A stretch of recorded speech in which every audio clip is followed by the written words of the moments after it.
And the Supreme Court has blocked the January 6th committee from accessing Kelli Ward's phone records. Ward is a former senator and current chair of the Republican Party in Arizona. And last night was the deadline for her lawyers to respond to the court's order. In February, the panel subpoenaed T-Mobile for Ward's phone records. The committee wants to look at her contacts in the weeks leading up to the attack on the Capitol. Well, Kelli Ward's attorney, Alexander Kolodin, joining us tonight with more on the rulings. Thank you so much for being here.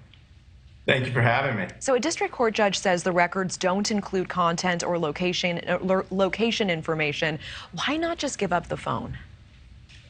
Well, like we learned during the War on Terror, the government often says that metadata and mass metadata surveillance doesn't include any useful information. Of course, if that were true, why would they want it? In fact, metadata is, as many surveys have said, trivially re-identifiable. That means it's very easy to find from the metadata about someone's phone number, their identity, who they are, who they associate with, even what their medical conditions can be. So obviously they want it for a reason, and the reason is it will say who the Republican Party's most active and in-touch activists with the chair were during one of the most contentious political periods in American history, so that then their political rivals can persecute them, expose them, and make life difficult for them. The First Amendment prohibits that. And we are standing up for the First Amendment principles and the First Amendment rights of Republicans around this country, and certainly Arizona Republicans in this state.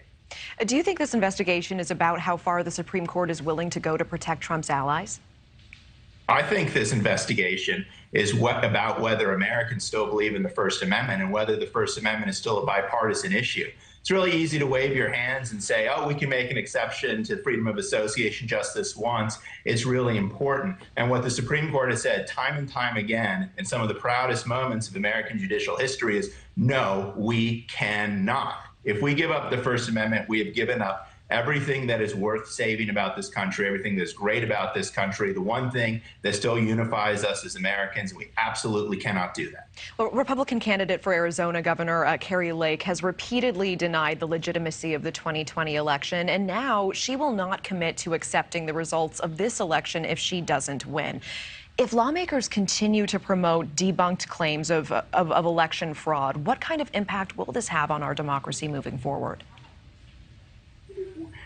Lawmakers, I think, are quite rightly drawing attention to some serious problems that we have in the administration of our elections and the security surrounding our elections. And again, I mean, more speech, freer speech, lots of divergent and combative point of views, that strengthens our democracy. It strengthens our discourse. What hurts our democracy and what destroys our republic is when those views become a subject for the government to use to come after you, to have a DOJ investigation that targets you, for Congress to stick their investigators on normal people. That is what destroys the republic, not having divergent political views. I mean, don't you think it destroys a democracy when candidates like Kari Lake and others are saying even before the election happens, if they don't win, they will automatically dispute it?